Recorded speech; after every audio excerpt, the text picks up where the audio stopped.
அனைவருக்கும் வணக்கம்.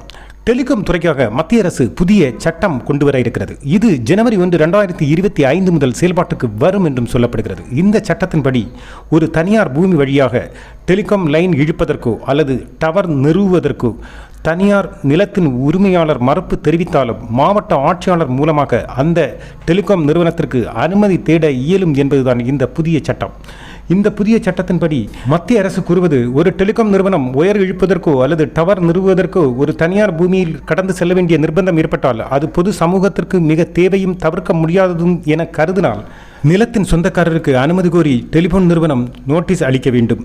நோட்டீஸ் அளித்ததன் அடிப்படையில் நிலத்தின் சொந்தக்காரருக்கும் டெலிபோன் நிறுவனத்திற்கும் சுமூகமான நிலை எட்டப்படவில்லை எனில் டெலிபோன் நிறுவனத்திற்கு மாவட்ட ஆட்சியாளரின் உதவியை நாடலாம்.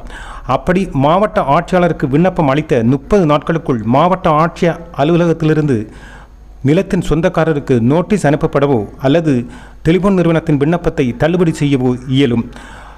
நிலத்தின் சொந்தக்காரருக்கு நோட்டீஸ் அனுப்புவதாக இருந்தால் அவற்றை தபால் மூலம் அனுப்பப்பட வேண்டும் அல்லது பதிவு தபால் மூலம் அனுப்பி அவர்களுக்கு எட்ட இயலவில்லை எனில் பதிவு தபால் மூலம் நிலத்தின் உரிமையாளருக்கு நோட்டீஸ் அனுப்ப இயலவில்லை என்றால் அங்கு மிக பிரபலத்தில் இருக்கின்ற அல்லது புழக்கத்தில் இருக்கின்ற பத்திரிகையில் விளம்பரம் செய்யப்பட வேண்டும். இந்த விளம்பரம் வெளியான 15 நாட்களுக்குள் நிலத்தின் உரிமையாளர் தங்கள் ஆட்சேபனையோ கருத்தையோ மாவட்ட ஆட்சியாளர் அலுவலகத்தில் நேரடியாக தெரிவிக்கலாம். அதன் பிறகு மாவட்ட ஆட்சியாளர் 60 தினங்களுக்குள் இவற்றை பரிசீலித்து முடிவெடுக்கலாம். தள்ளுபடி செய்யவோ அனுமதி அளிக்கவோ செய்யலாம். அனுமதி அளிக்கும் பட்சத்தில் எவ்வளவு நிலம் கையகப்படுத்தப்படும் என்பதும் அதற்கு எவ்வளவு இழப்பீடு அளிக்கப்படும் என்பது பற்றிய விவசாயிகளையும் பேசி மிக தெளிவான தீர்மானம் மாவட்ட ஆட்சியாளர் முன்னிலையில் எடுக்கப்பட வேண்டும் என்றும் சொல்லப்படுகிறது.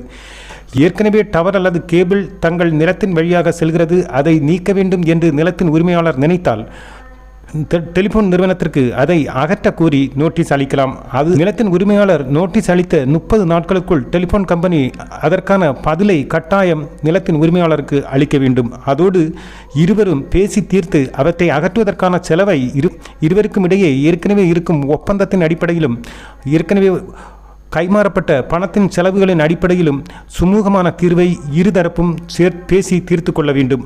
அதோடு 60 தினங்களுக்குள் அந்த டெலிபோன் நிறுவனம் தனியார் நிலத்திலிருந்து அந்த டவரையோ அல்லது கேபிளையோ அகற்றப்பட வேண்டும் என்றும் புதிய சட்டம் சொல்வதாக அதற்கு விளக்கம் அளித்திருக்கிறது மத்திய அரசு. இது நன்மை பயக்குமா அல்லது பிரச்சனையை கிளப்புமா என்பது நடைமுறையில் தான் பார்க்க வேண்டும். பிரச்சனையின் வெள்ளோட்டத்தை பார்க்கும்போது ஜாம்பவான்களான டெலிபோன் நிறுவனங்கள் சிறு குறு நிலங்களை வைத்திருக்கும் அப்பாவிகளின் மேல் பாய்வதற்கு வாய்ப்பு ஏராளம் இருப்பதாகவே கருத்துகள் பரவலாக இருக்கின்றன.